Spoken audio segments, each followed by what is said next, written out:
Welcome to The Favorites, the podcast presented by Bet365. We are part of the Volume Podcast Network. I am Chad Millman of the Action Network. Today is our Tuesday, Week 6 episode, where we break down the entire slate of NFL games. We will discuss our exec decision and our Simon Says, and start to narrow down the options for our final faves to put into the Favorites Podcast $100,000 Pro Football Pick'em contest. Speaking of the contest, quick reminder, today our contest team drops your lowest weekly score of the season. By tomorrow morning, everyone will see their new total score. Then it's a race to the finish and the $40,000 first place prize. We went 1-4 this week. Unfortunately, it's our second, so we can't drop both of them. We suffered from some brutal bad beats, which prompted some reflection by me. I just want to bring some sanity, some reason, some logic to the crazy roller coaster that is betting on the NFL. I'm going to explain more of that and provide some evidence in a minute. But first, live from our Tommy John home studios, I'm joined, as always, by my co-host, my companion, my compadre, my BFF, professional bettor, Simon Hunter. Hello, Simon. Hello, Chad. I'm ready to get into this week, brother. About to be 1/3 way through the regular season, so It goes too fast. It does, and it's also things are starting to settle in a little bit. This week we have 10 home dogs, so the books are taking a lot of positions this week. So yeah, I'm excited to break it down. The fact we're already getting into the middle of October, the Ides of October, is so unsettling to me. I flipped over to week 6 when I was checking the odds. I'm like, are you kidding me? I feel like we just started this thing. In a moment, we'll recap the results of week 5 in our contest and announce the winner of our big weekly cash prize. The Favorites Podcast, $100,000 Pro Football Pick'em contest. You can still win the weekly cash prizes. You just have to enter. Visit favorites.actionnetwork.com. As a reminder, the Favorites Podcast is presented by Bet365, and now new Bet365 customers get $200 in bonus bets when you bet $5. Sign up using promo code favorites, deposit $10, and place a bet for $5 to get $200 in bonus bets. Those bonus bets can be used on spreads, totals, player props, futures, and more. Whatever the moment, it's never ordinary at Bet365. Must be 21 or older and present in Arizona, Colorado, Indiana, Iowa, Louisiana, North Carolina, New Jersey, Ohio, Pennsylvania, Virginia, or 18 and older in Kentucky. Gambling problem? Call 1-800-GAMBLER or 1-800-BETS-OFF in Iowa. Terms, conditions, restrictions apply. Congratulations to week 5 first place winner, Jose Valadares. Jose went 5-0 in the contest, nailed the Monday Night Football tiebreaker exactly. Jose's taken home $2,000, twice the typical weekly prize. And as always, our producer, Matt Mitchell, has selected his Producer's Cup Award. To the entry that finished dead fucking last in the contest this week, the Producer's Cup goes to Matt Yabuki, who went 0-5, missed the tiebreaker by a mere 283 yards. Matt Yabuki, please email our producer at podcasts@actionnetwork.com to claim your prize. All right, I mentioned above, Simon, you don't even know I did this. We suffered some bad beats this past week, right? Cincy had double-digit leads 3 different times in the second half, missed a game-winning kick in OT. We lost. The Rams dominated the Packers, missed an extra point that obviously had huge impact. We lost. The Steelers lost to the Cowboys on a last-second touchdown pass by Dak. We lost as well. Like that, those are excruciating. You could admit that. As a professional, admit that. Yeah, I would say the worst part for me personally is that Rams lost my biggest loss since that Eagles Super Bowl. So that one hurt for the show, but also I just been eating hot dogs and rice the last 2 days, Chad. I'm just gonna have to suffer for like a couple of weeks because it's hurting over here. But yeah, the Pittsburgh game was brutal because you just nailed it. In a game in which the defense got us 3 turnovers and a blocked field goal, it came down to a 4th down, and on a little pick play to their third receiver, it worked out for Dallas. So it's just, one of my strengths I believe in life is I am lucky. Damn, well, we're unlucky this past week. Just things did not bounce our way. Well, look, I felt terrible for you on Sunday night when it's 7:20 and we're watching the end of that Rams game and the Rams can't close the deal. And I know that the Rams ended up being your biggest play, Yeah. not just of the weekend, but just generally. Like your face on the Zoom when that 4th down pass fell incomplete. And then you were like, yeah, now we got to do a podcast. I was like, Yeah. And the worst part too, that day I started drinking. As soon as we get done the show, it's like, all right, we got to booze. This is one of those days you got to drink. Ended up I having to was, stay up till 1 in the morning just to watch us lose that Pittsburgh game. It was just like, I've been watching football since 9 in the morning. Now it's 1 in the morning, and I just can't get a win to end the night. well, listen, I did not stay up for that. And I didn't You're stay up lucky. I didn't stay up for the Saints Chiefs last night. I did decide to review though through 5 weeks how often we had been bitten by bad beats and benefited from lucky breaks. The tally, including the 3 games this past week, 3 lucky breaks, 4 bad beats. So I'm not going to go into each game, but I will tell you that I do think it generally evens out, and we will feel the bad beats worse than we will feel the lucky breaks, and it will feel like those are 2x what the lucky breaks are. And I say this because I think everyone feels this, right? Everyone watching games feels so much more when they lose a bad beat than when they get the lucky break. We're just So not in rhythm. Also, it's like we've had 4 straight weeks. Our last game out has covered, and it's yeah, like we just can't get it right. Even this week, I gave you a 50-50 option, and it's like we can't even get lucky on picking the right option of which game to take out. So no, it's just brutal. Where you're right, it's going to break the other way. I get the fans. Even last year, the fans said we had a down year. Listen, me and Chad pick 5 sides every week, so that's 90 games total. And even last year, we had a down year to me and you as well. We thought we could have done better. We went 50-40. So it's like this year is brutal. We got a hole we got to dig ourselves out of. But like we just said, we're about to be 1/3 way through this season. No need to panic yet. It's a long way to go. We usually always right the ship, but man, these beats they've been really tough to swallow. it will even out. It always does. And most importantly, like right now, all I care about for you and for my social media happiness is the Phillies advancing in the playoffs because those Red October TikToks are freaking amazing. Go Phils. Let's get rolling. San Francisco, at Seattle. Seattle's a 3-point dog on the road. It's a Thursday night game. Like, which is our overriding trend here? Are we going with like the home dog in the division? Are we going with the Thursday night football favorite? I will say, like, these are the only 2 teams that lost outright when they were the 7-point or better favorite on Sunday. Are the questions I have from Sunday night are still irrelevant. Are we worried about the Niners, who have looked great, but are also 2-3 and in third place in their division because the Cardinals are 2-3 and they beat the Niners?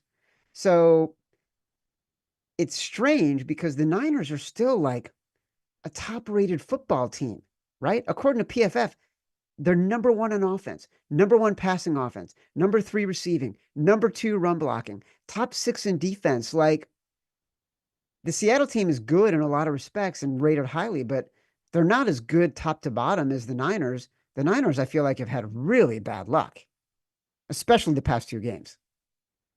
Yeah, but this is why we love betting football. We talk all the time about this. Doesn't matter if you're the best team. you need a lot of things to bounce your way, and it's all about how you compete at the very end of the games. It's like, that's why if you're a Cowboys fan, I'd be on top of the world. They were dead to right, and Dak had an incredible drive against number one defense to win that game. Same can be said about the 49ers, right? They blew a game against the Rams, and what you want to say against an Arizona team, they definitely blew that game. It's like they had a big lead and they kind of fell apart. So right now, this team, I feel like they're better than the Seahawks. The Seahawks, as well as Geno's played overall, their defense, it looked like, we gave a little bit too much credit for them early on because they were beating up on bad teams, right? Like once they started playing good offenses in Detroit, and I mean, I don't know if I'm saying the Giants are that good of an offense, but they're pretty good. So it's like overall, Dayball is scheming right now. yeah. Like he gets some credit for that. And don't we feel the same way about Kyle Shanahan? Like you just read all those numbers, so it's like I wanted to be on the Seahawks because Chad just talked about the line was 3, moved up to 3.5. It's like, okay, there's a little bit of value there in the Seahawks, but then when you really dive into it, is there really value here, or just have the 49ers been unlucky in the end of games and they've kind of fallen apart at the end of these games for different reasons, right? And at the end of the day, the biggest reason to me is McCaffrey. This guy averaged a touchdown a game last year. Like, you take the best running back out of that offense. Yes, the guy who's come in, the undrafted free agent Mason's played well, but there's a difference. There is that closing these games out, you can see a noticeable difference in McCaffrey getting 10 touches on the final carry of the game to Mason, right? Even that fumble he had against Arizona kind of flipped that game. So I'm trying to figure out why. Like, you're right. Why has this not been the same for this 49ers team, even though they've been so dominant offensively?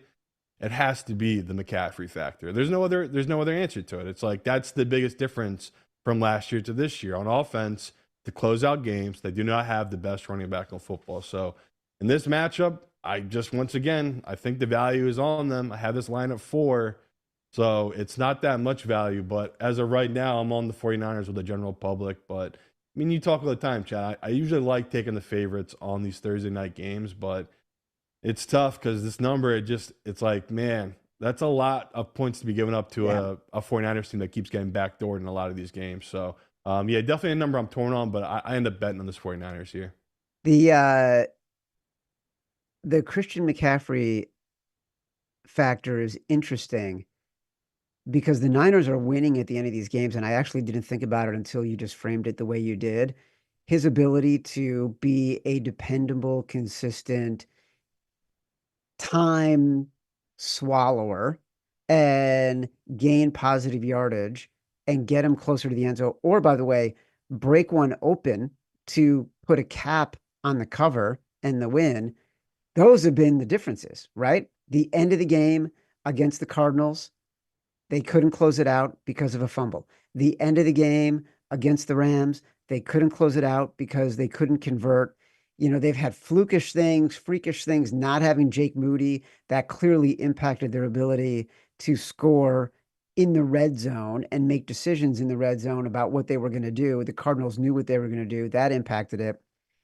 It's still, to me, one of the better teams in the NFC, even if they're like 2 you'd and bet 3. them right now to win this division Yeah. still, right?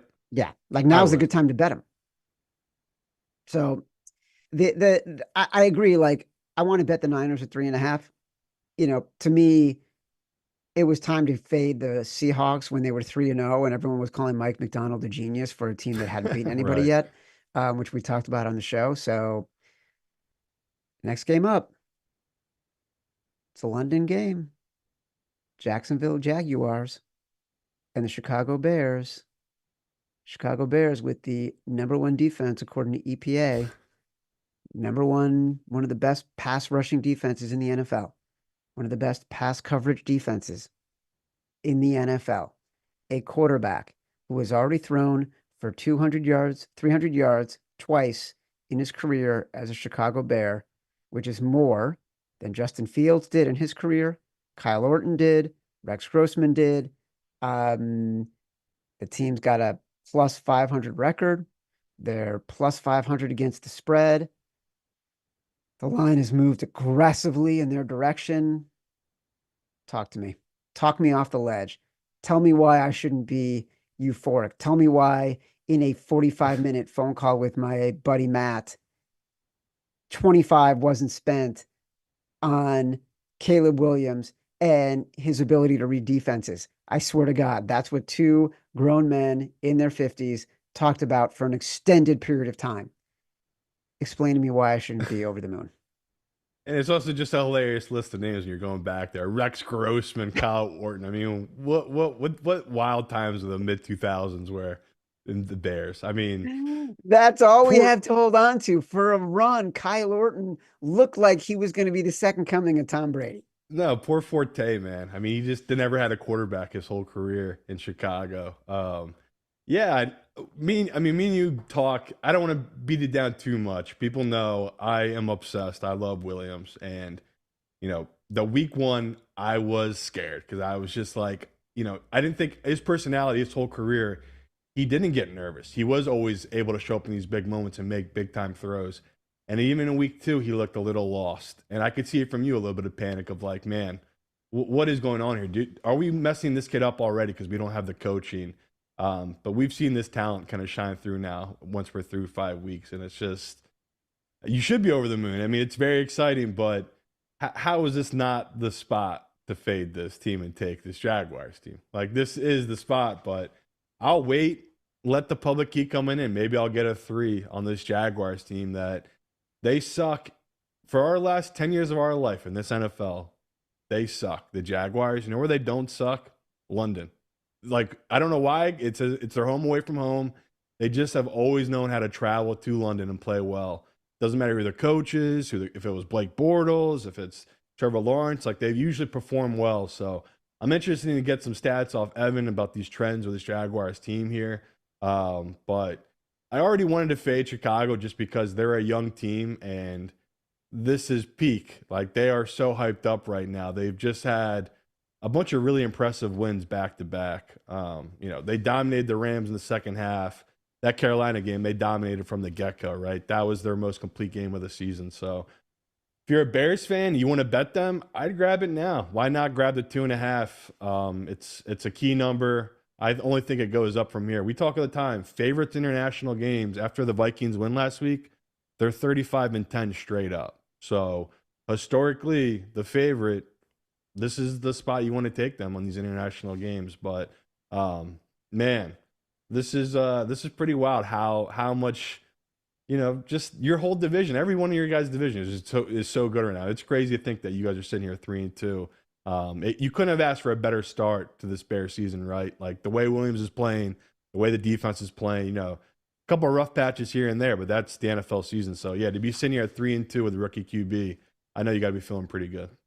So look, a couple weeks ago against the Rams, they came back and won, and I was really frustrated because Caleb Williams was standing in the pocket almost like a statue, like he wasn't moving his feet, he wasn't ready to maneuver, anything like that. And again, in my weekly debriefings on this team, with Matt, I was explaining my frustration with this, and he said, I actually saw that a different way. I saw that as he was reading the defenses and going through his progressions and was processing it all. And this week, you saw a lot of that process sped up in a much better way. Again, the Panthers are a terrible team and a bad Yeah. defense and not a very good secondary. Still, So you got to make the throws. you got to make the throws, and they were spectacular throws. Also, all fans can appreciate this. 10 minutes of that conversation today was Matt apologizing and falling on his sword for saying the Bears made a terrible mistake in drafting Caleb Williams and they should have kept Justin Fields. So, there hasn't been any panic in Chicago. We haven't been riding the roller coaster in any way whatsoever, but we sure are glad we have Caleb Williams right now. I am not going to bet even Bears fans have to admit they're just different tiers. Like, on Justin Fields, his ceiling was never going to be anywhere close to what Caleb Williams' ceiling is, which is what you guys are hoping he could turn to a form of Patrick Mahomes. That movement in the pocket, it's just Fields never had that. Fields had the 1 or 2 read, pull it down, run it, which is really special. But Caleb is able to pull it down, create plays on his own, which is, in this NFL, that's just everything. The best quarterbacks like Josh Allen, Joe Burrow, Mahomes, that's Lamar, that's what they do. So listen, we can't even put that game in the contest. I don't want to spend too much time on it. Yeah. You have said what you're going to do, what you're hoping to do. I'm probably going to pass on this game. I can't stand the emotion. Washington at Baltimore. Washington is a 6.5 point dog. You flagged this on Sunday night. Yeah, I got some calls about this one. You wanted to bet Washington. So here's the scary part. Like the Commanders' O-line was supposed to be terrible, but they're top 5 in pass blocking right now. Meanwhile, the Ravens are bottom third in coverage, which is why we've seen Burrow light them up and why until last night, Patrick Mahomes was like they were the only defense he could score against. So the logic to me is like, will this be a shootout? And because of that, does that mean there is a greater chance Washington has to keep this game close? Are you still leaning Washington 6.5? I am, but the professionals think that Washington gets absolutely rolled here by this Ravens team. They like the matchup for the Ravens. They like the veteranship of the Ravens versus young Washington team. But I keep pushing back against them. You guys have said that for the last 2 straight weeks. You said that against Arizona, and you said it again against Cleveland. And I know some sharp groups that were heavy on Cleveland. I mean, they really moved that number. It was 3.5. A lot of books are back down to 3 before kick. Like, that's some really heavy, sharp money moving that number down because so much public money was on Washington.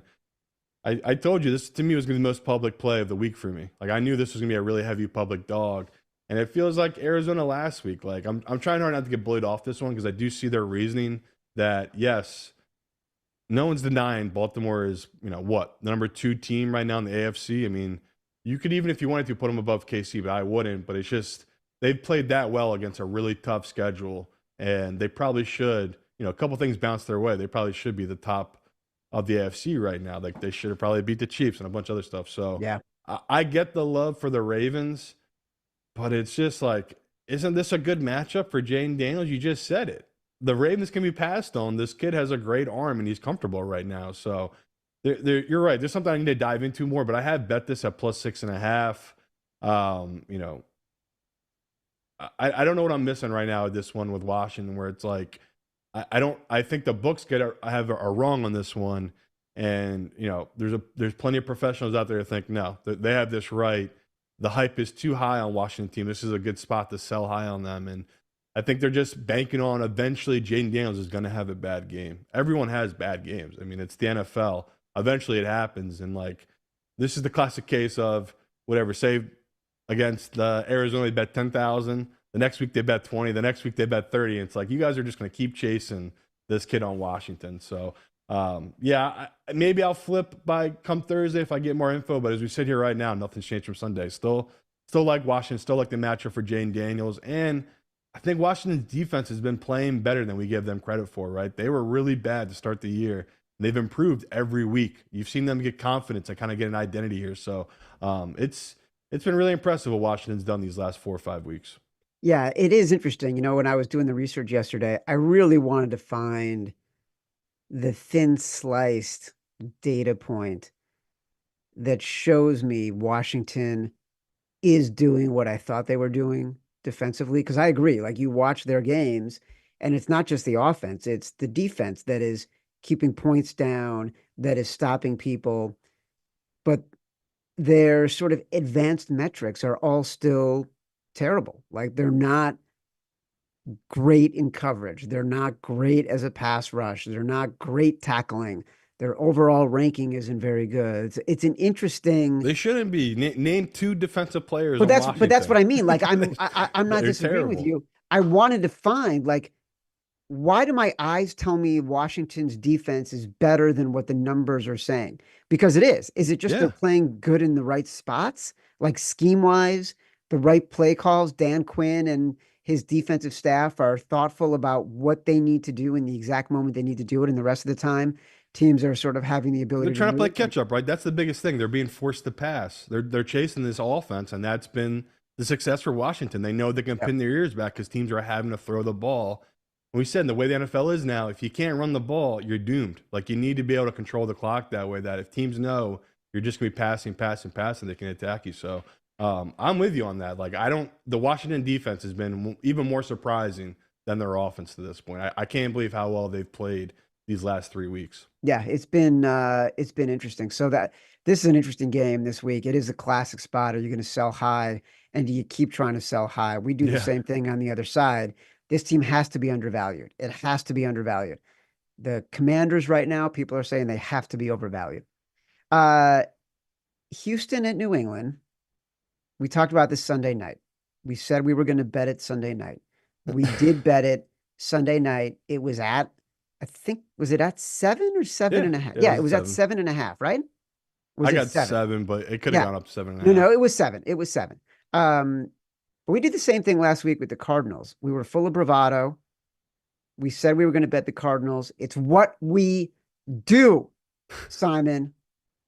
As of Sunday, NFL underdogs, 6+ points are now 11-8 straight up, 16-2-1 against the spread this season. The first time since 1960, dogs of 6+ points are over 500 straight up through 5 weeks. This is the best against the spread win percentage we've ever seen. So again, similar, it's the flip side of the conversation we just had. Is this when you get off that train? You Right. know, do we That's what I stop? thought last week. Yeah. But here's the thing. Like CJ Stroud, this team has really struggled on first and second down. They've clearly missed Joe Mixon in Yep. those sort of high efficiency moments to get them to third and fourth down in short yardage situations.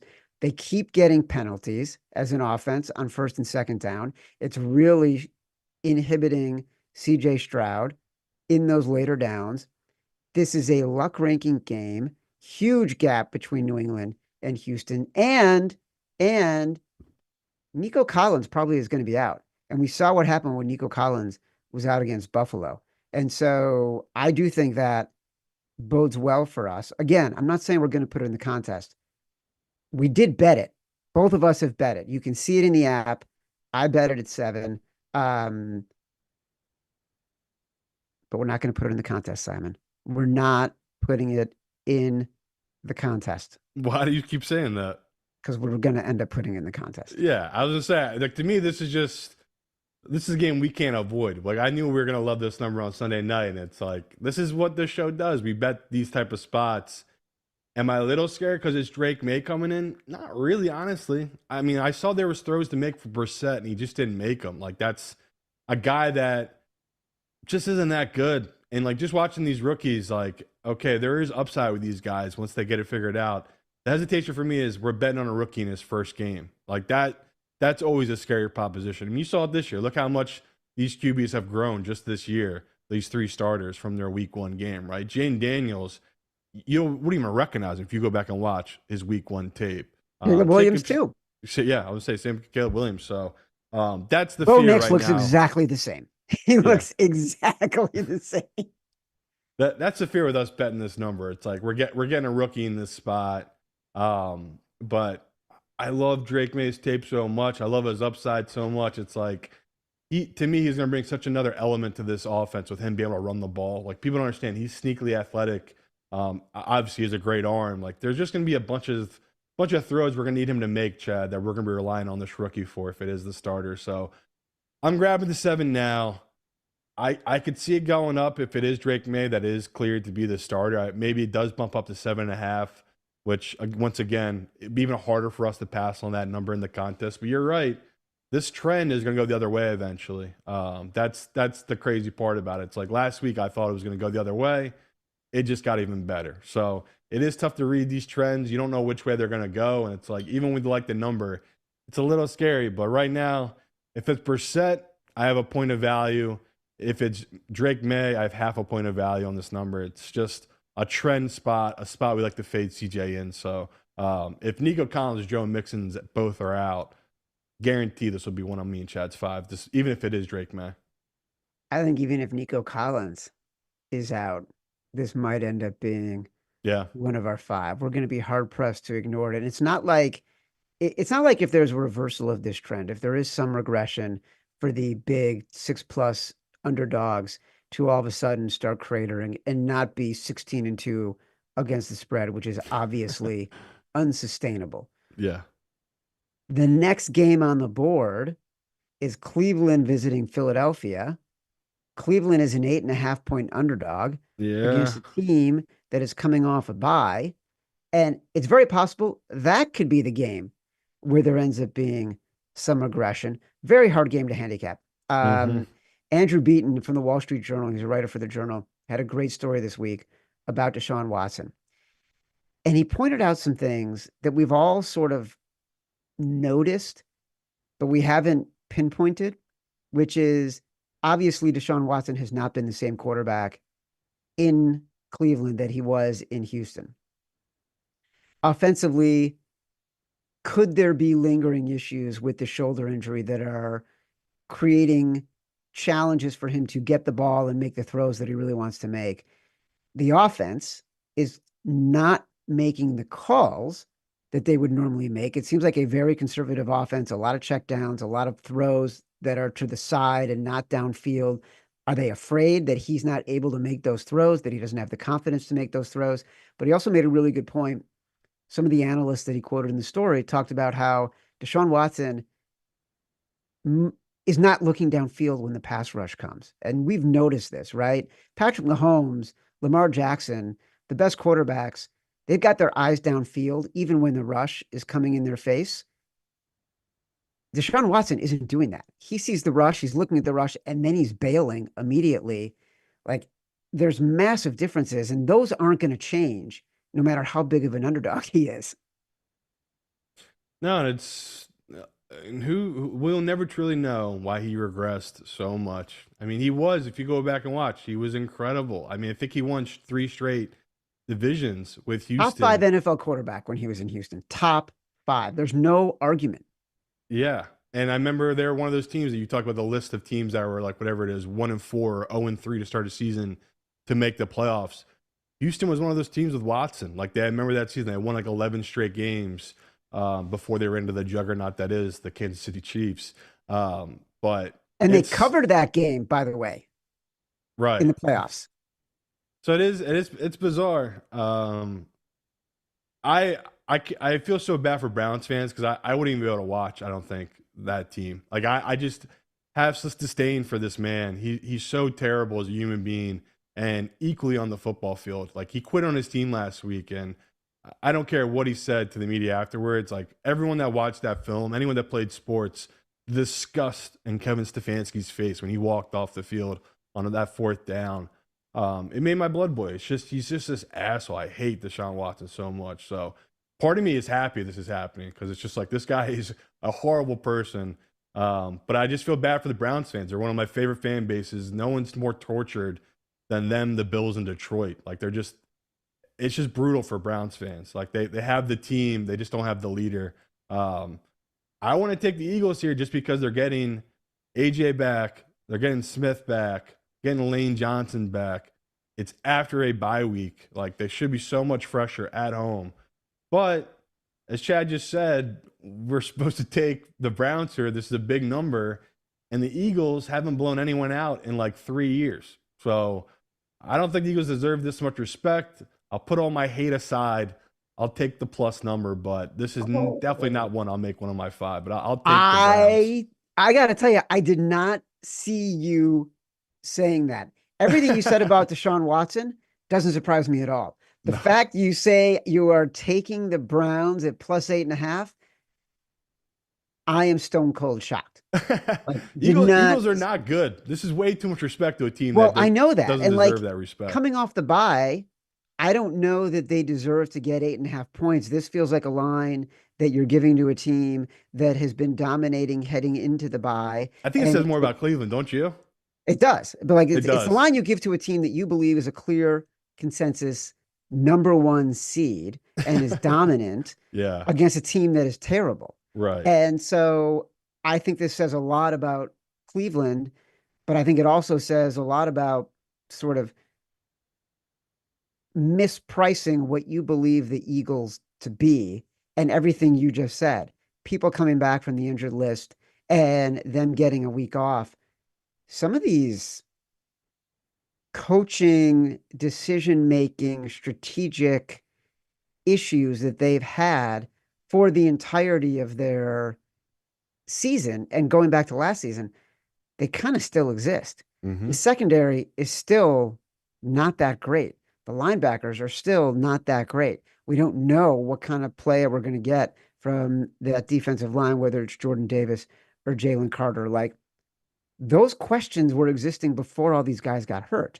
So it feels like a lot of points. I don't even want to talk about Cleveland Browns again in this context. There's no way. There's no way we're putting this game in the contest. I agree. No way. New Orleans, Tennessee. I mean, India, Tennessee. Joe Flacco, #1 quarterback in the league in EPA, which is basically a very advanced metric that tells you how effective you are on a play-by-play basis. Right. #1 quarterback in the league, EPA. Last week, let me give you a stat line: 33, 44, 359, 3 touchdowns against the Jags, nearly pulled off a miracle comeback, made Doug Peterson look like he wanted to melt into the Florida sun. He just wanted to eliminate himself from any of the conversations after he hit that game time touchdown pass. Like, Doug Peterson looked miserable. Joe Flacco also had a 19-yard run. 39 years old, whatever this guy is. Good for him. Like, the guy's just flat out balling. And I think we'd feel worse about the Colts if it was going to be Anthony Richardson. I don't like. I have concerns about this team. DeForest Buckner not playing until at least week 7. Jonathan Taylor is still TBD with an ankle sprain. We don't know. I don't know that Will Levis with a week off is any better. I'm happy to ignore this game unless you have a strong opinion. It is incredible, the Joe Flacco thing, though. He never played this well, even in his prime years for the Ravens. Like, He he was looks never rejuvenated. It's yeah, almost like he feels free. unburdened. Yeah. Exactly. I was going to say unburdened. Like, everything is gravy Yeah. right now. Any way he plays, it doesn't matter. So he is loose. He is slinging it. He's not trying to live up to expectations. He's not trying to prove he's elite, not trying to prove up that he's worthy of that big contract. He's just having fun because he's got perspective. It's amazing to watch. And like you just said, though, like he's incredible when he is on. Like, it's wild to watch. You wouldn't think he's 38, 39 years old. He looks so locked in, and his arm strength is just off the charts. Like, his deep balls are still perfect. Yeah, like this game is fishy. Why would we not take the Colts here? So I'm with you. I'll have a better read come Thursday on this one. We'll definitely bring it up again, people. But instant read on this one is I had this number at -2.5 for the Colts. Love the number on the Colts. Why would I not take the Colts here?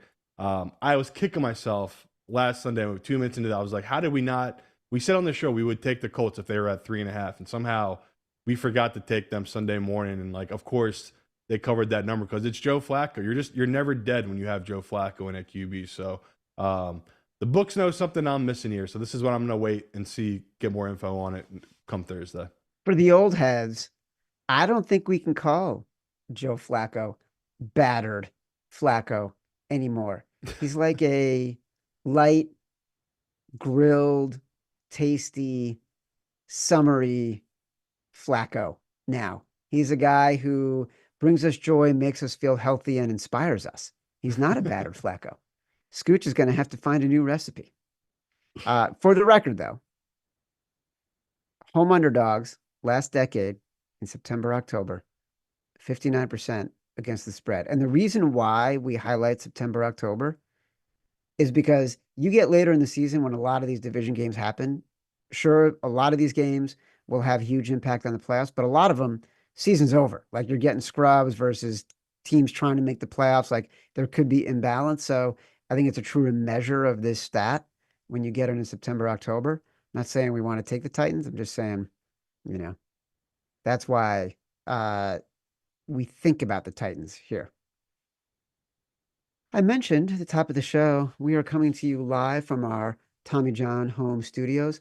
Great games start with great underwear, and Tommy John makes the greatest. You can see it in the sign right over my shoulder. That's how committed I am to Tommy John. I took down a picture of something I cared about and put in a picture of something I care about even more, which is my own comfort, which Tommy John 100% supports. It's the most comfortable underwear I've ever worn. It's changed my life. When you're truly comfortable, you can bet better. If you love Simon and I, if you love this show, you love Tommy John, get 25% off your first order right now at TommyJohn.com/favorite. Save 25% at TommyJohn.com/favorites. I feel like you're enjoying my Tommy John reads more and more every single time because now you're audibly giggling when I read them. Because I didn't know where you're gonna go. I don't know if you're gonna talk about your underwear, your shirt. What are you gonna be saying next? You know what's amazing? This is all me, by the way. In years past, like it was Matt Mitchell who was giving me the line to make you laugh. And now, now it's just me going off the cuff. I don't know what I'm going to say when I start the read. I do know what I'm going to say about Arizona at Green Bay and Green Bay being a 5-point favorite. Yeah, This is a funky line. Like I'm surprised it hasn't moved one way or it the did. other. It went up to 5.5. It came back down, but Oh, it did? I didn't even see that. yeah, Like I said this on Sunday night, the eye test, the fade test, it all makes me want to take I'm with you. the Packers. Yeah, and even though like I don't have much value on this line either, I think it is good. I think it's a good number, and I think the book hung are a good number to get fair action on both sides, pretty much. Like if you took Arizona last week and you're feeling pretty good, on the flip side, Green Bay, it feels like they kind of stole one last week, and that Jordan Love has looked rusty since coming back from this injury. Right, he's not really in a rhythm. They also have a bunch of drama right now with who was it, Dobbs? I remember there's some Dobbs, receiver, was getting upset because they weren't getting touches, even though he was second on the team at the wide receiver position in touches, which is just it was very wide receiver like to be a diva in that sense. But I'm with you. I've actually come around on this Green Bay. You're right. This is like a nice spot. On the flip side, if we lose this, I'll be happy for our future market because this is like, okay, this is really Kyler truly taking that next step. Because I said it before that 49ers game, I thought he had regressed after the Rams game. Like he was so good that you were like, okay, he's going to keep getting better throughout the season. Did not happen, right? And then thankfully he played pretty damn well against that 49ers team. Here is even more so. Like this is what me and Chad are saying here is we don't believe in you, Kyler. This is a game you always lose and you never cover. You always have a letdown after these big wins historically. So I'm with you. This is literally a prove it to me kind of bet here on this Green Bay team. We're saying to the Arizona, it's like, okay, you guys are going to be the 6th, 7th seed this year, maybe contend for your division. This is a game you must win. And I don't think they're going to. I do think this is a good matchup for Green Bay, especially the way they've been running the ball. This is a nice matchup defensively as well for takeaways against Kyler. So I'm with you, Chad. It took me a minute to come around. I wasn't there Sunday night, but now here on Tuesday, I'm with you. I like this Green Bay. This might be one of our only favorites we agree on, but I think we both like this side. Clear eyes, full hearts can't lose, Simon, and that's what we have right now. It's interesting you say that about Kyler. We don't love Green Bay's defense necessarily as a unit, No. but we have to give them credit for their ability to ball hawk, right? And they picked up a couple more interceptions against the Rams on Sunday. And this is a situation, Kyler has the tendency to just back foot toss it.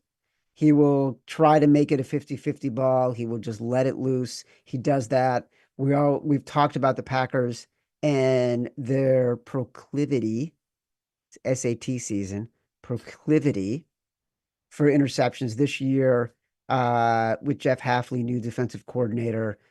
They've already got more picks than they had all of last year. That was true 2 weeks ago. And so I like the opportunity against Kyler to make some mistakes on the road, a come down spot for sure. But also, this to me is about the Cardinals defense.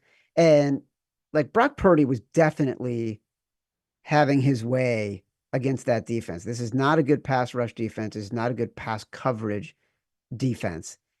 I think this is a game now, his third game back. Jordan Love gets a little more comfortable. He's back at home. They cannot do the same things that the Vikings did against the Packers in his first game where they could confuse him. And don't forget, in the second half of that game, he got much better. He brought that team back. So I like the spot for the Packers. I don't like the spot for the Cardinals. And I find some matchup opportunities that I think play to our favor. All right. I'm glad we got there. Boy, we screwed up on the Tampa Bay game because I think before last night, Tampa Bay was a 2.5-point dog. Now because of Derek Carr's injury and the status and the way they played. Now Tampa Bay is a 2.5 point favorite. I don't have anything to say about this game specifically. Do you have strong thoughts here? Yeah, it was going to be a great spot for the Saints. Now it's like, how do you not load up on the Bucks in this spot now? Yeah. Like the biggest reason I was going to kind of lean towards the Bucks was Vita Vey. Like this is the perfect game for him where it's like, how do you beat this Saints team? And we've learned now through 5 weeks, you got to take away the run. Once you take that away, it kind of throws the whole offense out of a rhythm. And, Derek Carr, he's going to try to burn you once or twice with those deep shots. But, this backup QB, I have zero idea what this kid can do passing the ball. I don't really know anything about him, but no, this number 2.5, I grabbed it just in case it is Derek Carr out. This number will only go up to me. I mean, especially the way the Bucks have been playing offensively. It's like, I know the Saints defense isn't as bad as they showed in that Chiefs game, but there's still ways to attack this team. I think the Bucks of all teams know how to do that, right? They usually historically Lattimore kind of shuts down Mike Evans. That's usually a good Godwin game. That's another thing you can look towards. So, yeah, this is unfortunate. Like this was going to be a nice spot to back this Saints team at home. Now it's like, how do you not love the Bucks at this number? Like that's a nice value. I can only see this going up. Even when I looked before you mentioned the game, I saw a couple books already showing threes on the Saints. So yeah, if you like Tampa, I'd grab it now just in case he is in fact out of this game, Derek Carr. I mean, look, they were terrible last night against the Chiefs, and yet Yeah. through much of the game, deep into the third quarter, they were still in it. I mentioned I turned it off. I turned it off last night. They had 3rd and 8 in Chiefs territory. When you make that third down call, you're going to go for it on 4th down. And on that third down, because the position you're in, you can't kick the field goal. It's a little bit too far. You're going to give the Chiefs good field position if you miss it. It was like a 60-yard field goal. But you need to keep moving. And if you don't score in that series, the game's probably over. The Chiefs are going to do something to get themselves in a position to score again. You need to go for it on 4th down. Their 4th down call was a deep pass down the right sideline. And Derek Carr had not been hitting those passes all day. And then on 4th down, they're going to bring a blitz. They bring the entire everybody. It's zero coverage. They can't complete it, obviously. And that's when Derek Carr gets hurt. There's a lot of faulty decision making on this Saints team. And I think some of the performance of Derek Carr has overshadowed that and maybe papered over some of the really bad coaching. Lost a lot of faith in the Saints last night, got to say. Didn't have much to begin with. Now I have even less. Pittsburgh Steelers going on the road at Las Vegas, -3. Kind of don't like anything here. I don't like the Raiders QB issues. I don't like their offensive issues. I don't like their defensive issues. I don't like the Steelers on the road as a favorite. That's a terrible Tomlin spot. Like Tomlin on the road, 33, 41-2 as a favorite against the spread, 45% in his career.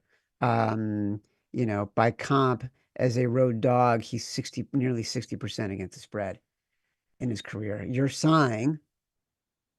So that feels to me like you want to bet the Steelers, but you don't want to. No. You're supposed to bet the Raiders here. This is historically a nice spot to back the Raiders at home against a team that defensively their splits are different. They're great outdoors, indoors.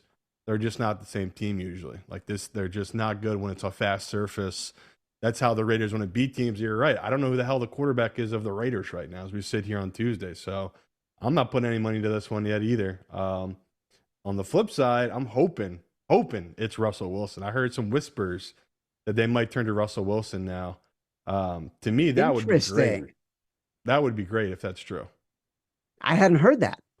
Yeah. I mean, just from my view, I think they had the same view, brother, where we had Sunday night of there were guys open. He just had a horrible game, Justin Fields. And, that's been a knock on him. He's been inconsistent his whole career. That's a game you just have to win.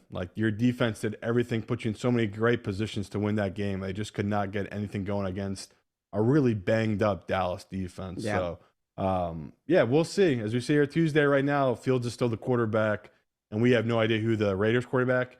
If come Thursday, it's Minshew and it's Russell Wilson. I'll take this +3 almost every time with this Raiders team. I thought that coaching decision to take out Minshew was really strange. I mean, look, that That that pick they were six going to killed him though. I'd be pissed too. They yeah, were but dominating that game, and he completely sandbagged them they with it. were going to win that game going Yeah, away. They were about to go up 17-3. He airmailed the ball that was picked off by Sertan and terrible. run back 100 yards for a pick six, and that completely changed the tone and tenor of the game, and they couldn't get their footing back. But it just creates a controversy for this week, and Aiden O'Connell was terrible. So, like, Gardner Minshew at least will make the throw. He can get Yeah. the ball downfield. But we're going to pause on that one. LA Chargers at Denver Broncos. Denver Broncos are 3-point home dogs. This is a brutal handicap. What a line though. Were you shocked by this line? I was shocked when I saw this line. Shocked. Yeah. Shocked. Like, because it makes me want to take the dog. Of course, I want to Of take course. the home dog in the division. Herbert Like, hasn't looked healthy in 3 weeks. Doesn't matter. They had a bye week. It's like, isn't this a 3-4 week injury that needs to heal from? so here's the thing. I mean, during the NCAA tournament, you always get these bet on games, right? Where the way the seedings work out, you end up getting the two teams that you believe are undervalued, and you want to bet on both of them, but you're hoping they were going to play like Duke and North Carolina, not each Right, right. other in the 8-9 game. This has the feel of that to me because we've got Jim Harbaugh, who's been brilliant as an NFL coach Yeah. against the spread, against Sean Payton, who's been brilliant as an NFL coach against the spread, who, by the way, like, he has to be all in on Bo Nix. He has reached for a second round quarterback in the middle of the first round and then invested his entire offense in developing around this guy. He has to work for Sean Payton to have any success at the Broncos right now. And like, I don't want to bet against Sean Payton, but Jim Harbaugh's off a bye. Herbert was still wearing the ankle brace in practice, but we know Joe Alt was a full participant. Slater and Bosa practiced, although on the sideline, could be trending to playing. It's like, what are we doing here? No, Don't tell official me line of the we're week. I'm either on the Chargers or I'm not betting this game at all because I just don't understand this line at all. So I'll trust the books and I'll just go against my model here and be like, you know what? You just said it. They must think you get both those guys up front for that O line on this Chargers team. You're neutralize what's been so great for that Denver team. Right? Denver's D line has been incredible this astounding. year. Yeah, Elite. yeah. So this whole game plan, it doesn't really cater towards whatever it is. It just the books are looking at this saying this is definitely a Chargers side that it favors them this matchup. So I'll trust them here, Chad, and I'll kind of swallow my pride here and I'll ride with the book here. But man, now, do I have no confidence in making this bet? I'm missing something. I don't know what they're seeing, but they're clearly seeing something here. Maybe this will be a sharp calls, right? Maybe we'll get some intel on this. What do you have it power rated at? 1. So I had the Chargers. If it was going to be a pick, once I heard Herbert was all good and he was going to actually play this game, moved it up to 1. They should be a 1-point favorite, right? You just said it. Like, they're the better, more veteran team.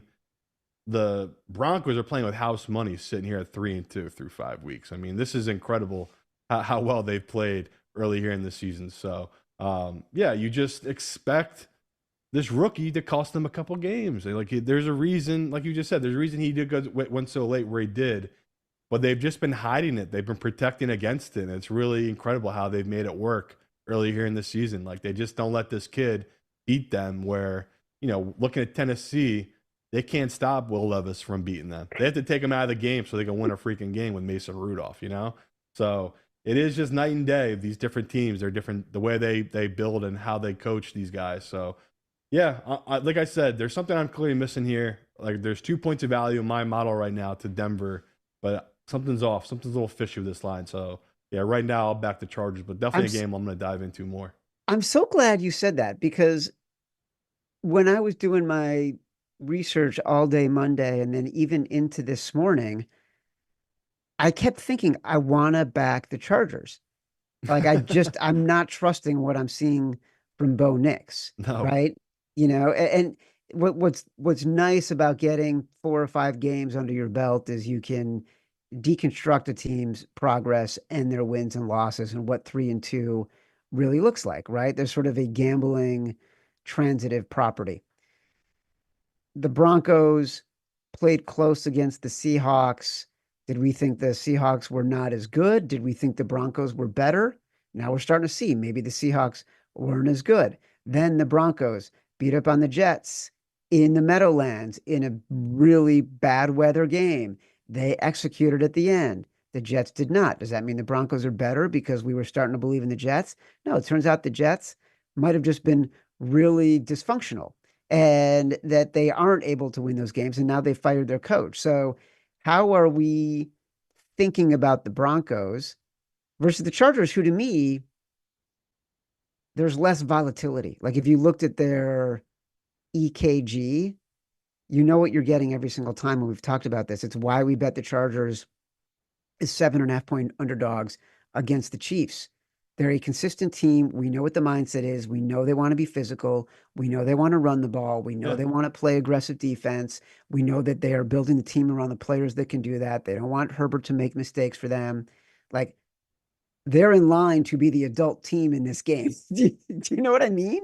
And that's the key too, is they just his Harbaugh's whole thing this year has just been Herbert's not going to lose us games. We are not turning the ball over. If we don't turn the ball over and we let the other team make a mistake, that's how we'll win games. And that's what they've done this season. They've just played this really boring, sluggish, draw it out, punch you in the mouth, running football with Herbert every now and then have a nice play on play action read.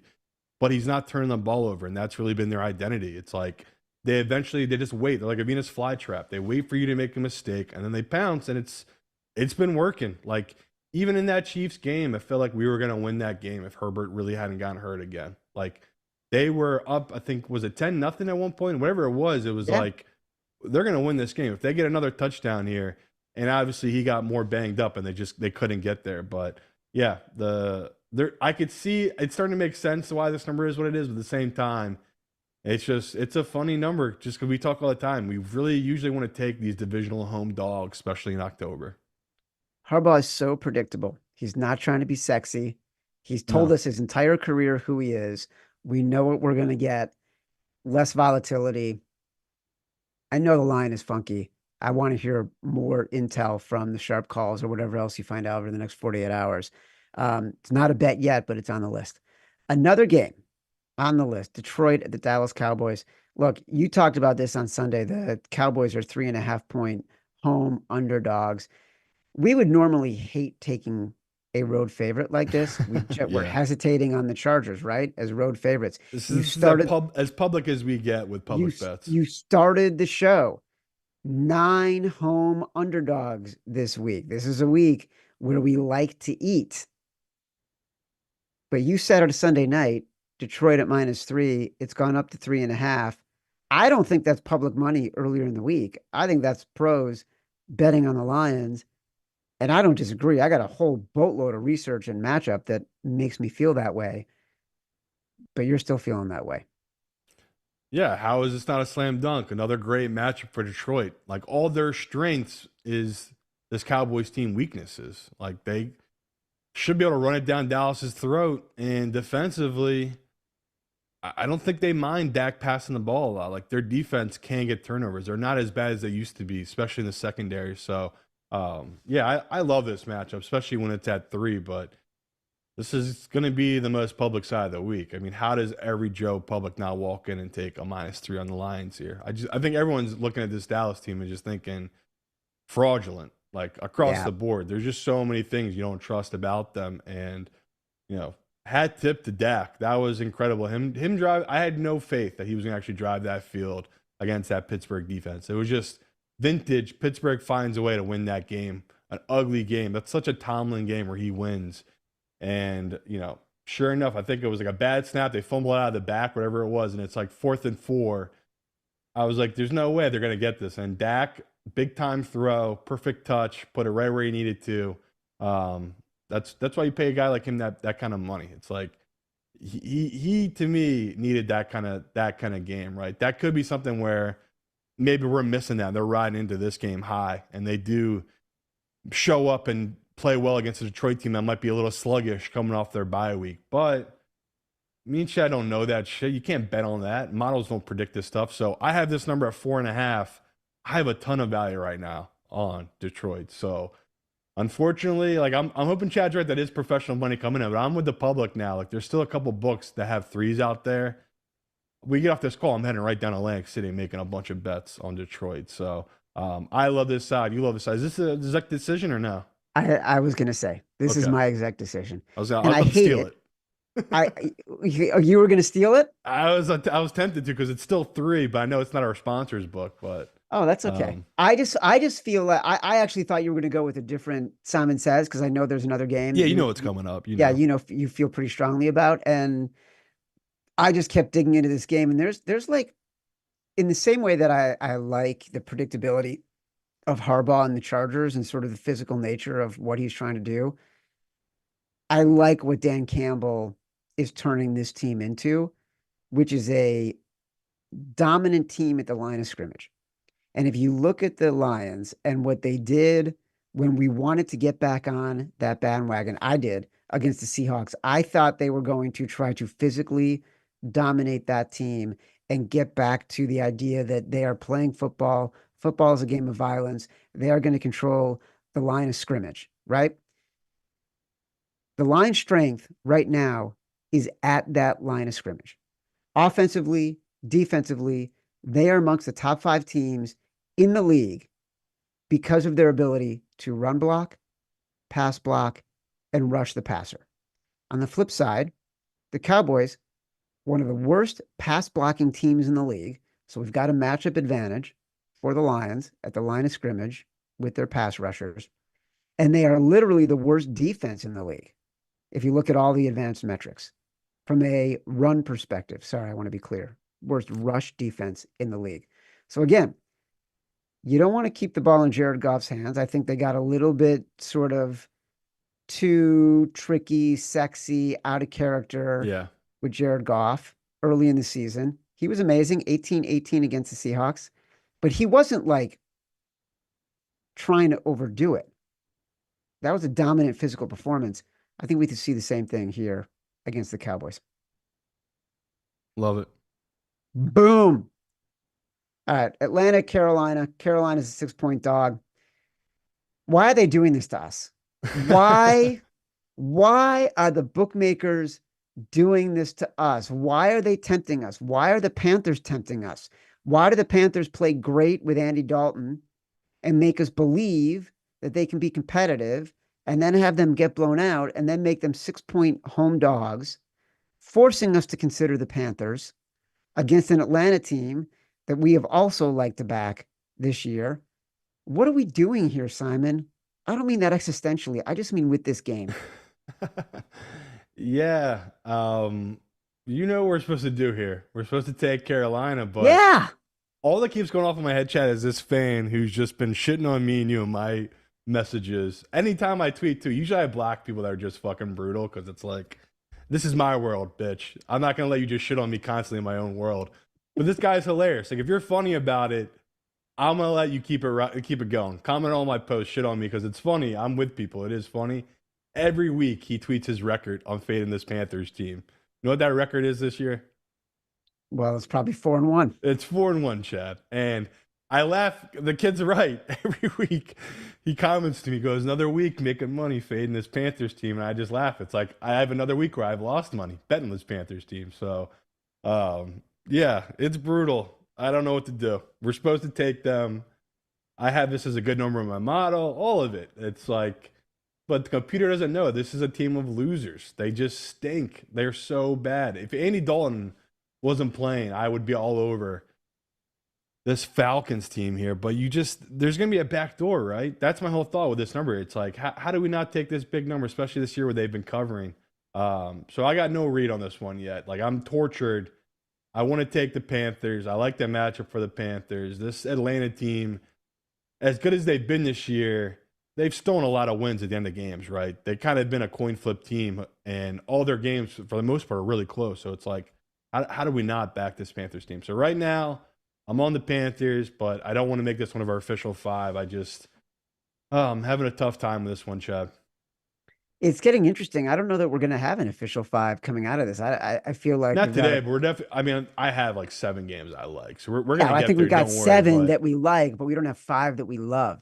There's a big we'll get gap, there. It's just right now big we gap. just know we have to do, and we're both fighting it because we're licking our wounds right now. It's tough to Yeah. dive into these ugly home dogs when you're freaking eating hot dogs and rice. Yeah. Why hot dogs and rice? Is that because you're It's punishing cheap. yourself? It's like Because it's cheap? You yeah, can't afford it's anything dirt else? cheap. No, yeah. I mean that's when I'm saving money. That's where I try to save it at food. That's so funny because to me, I don't eat the hot dogs anymore, but if I were on death row, my last meal is going to be a Chicago dog. I I'm a sold them when I Nathan's was a man. kid. I What's love that? Nathan's. Nathan's or Hebrew Nationals are my favorite hot dogs. No, I need Vienna beef, like poppy seed bun, the celery salt, the yellow There you go. mustard, the green relish, you name it. That's it. Sunday Night Football, teeing you up here. Cincinnati at the New York Giants. New York Giants plus 3.5. You like the Giants on Sunday. I don't have a strong opinion here. I'm going to tee you up. Like I said, Joe Burrow's MVP odds. You and Evan called this out a few weeks ago. They've dropped even more. They're down to about 15 to 1. Third in EPA as quarterback, second in QB rating behind Joe Flacco, of course. First in touchdowns, second in fewest interceptions with just 2. Tell me what you're thinking. Oh man. Yeah. This is my Simon Says bet, Chad. You Nick don't sound convinced, though. No, I am. It's just it's tough where it's like I'm looking at the board here. What's my favorite bet right now? And I'm making the Simon Says just because I do think this could move.